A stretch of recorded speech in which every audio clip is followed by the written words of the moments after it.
Hey YouTube, Hype Sounds here today. I'm going to show you how to make this hipster pluck / kind of Chainsmokers sound. You can find the download in the description, and you can listen to the full track here in the link below. Let's give that a quick demo.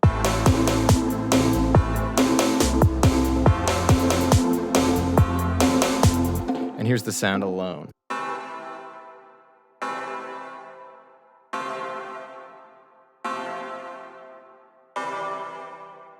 So you can tell it's kind of like this reggae dub, kind of plucky sound, and it's really neat. It's a pretty easy sound to make, so let's copy the track and do it in a new set. All right, here we are in a new set. So we want to have our new patch here. This is our initialized massive patch, and let's just copy over the MIDI clip from the other patch into this patch. Turn it off, and let's just hear it plain with the vanilla massive patch.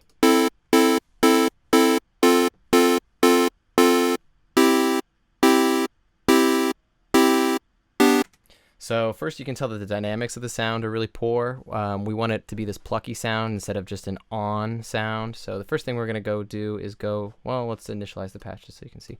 We're going to take this amplitude envelope, which is our number 4. It's always routed to our amplitude operator. We're going to turn the level down, so when it's sustained, it doesn't have as much volume as when it's initially turned on, which is characteristic of a plucky sound. We also want to turn the attack down, so the sound sounds right away. Not all the way to the bottom, but pretty far down. And we can turn the release up a fair amount.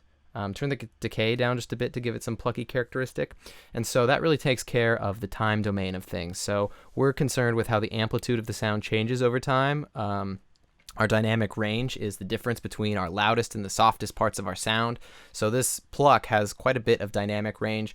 You want most of it up here towards the front end and for it to kind of decay away. The reverb in the sound is going to be hugely instrumental as well. Let's just take a quick note and let me say that this sound won't sound exactly like the other sound, how I had it in the mix of the other track. I have a lot of processing here. I have some psychoacoustics, some reverb, some transient shaping, some compression, some equalization. So we'll get pretty close. So let's just jump into it with our other massive track. And so we want a wavetable that has the kind of harmonic content we want. So now that we've made it plucky, it still doesn't sound quite there.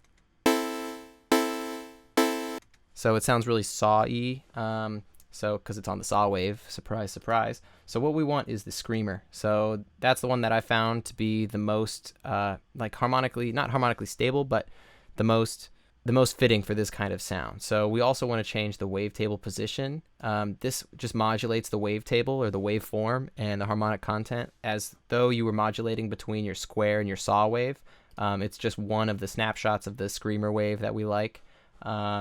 We have pretty much everything off because we're not going to use any of that. The only other thing we're going to use is a low pass filter. So we're going to choose a low pass 4. We want the cutoff a little high because we're not actually going to assign an envelope to it as I usually do in a lot of my sounds. And our resonance we can turn down just a little bit. So let's hear how that sounds now.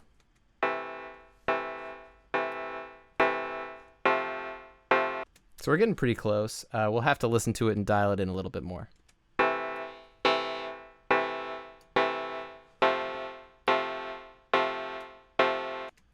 And then the last thing we really want to do is put some reverb on the sound. And that's kind of drive the whole thing home.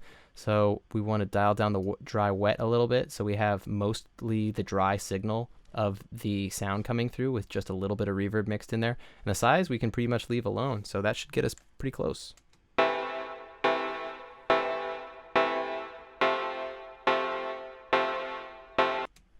All right, and that's pretty much it, guys. It's, like I said, a really simple sound, quick and easy. If you want to download the preset file for it, you can find it in the link in the description below, where you can also listen to an example of the sound in the mix. You can also check out my other tutorials where I dive into this psychoacoustic panning and some other production tips. Sorry I haven't made so many videos lately. I've been working on developing some audio plugins with some friends that we're really excited to share with you guys. Hope you stay tuned, and I'm going to make some more videos here.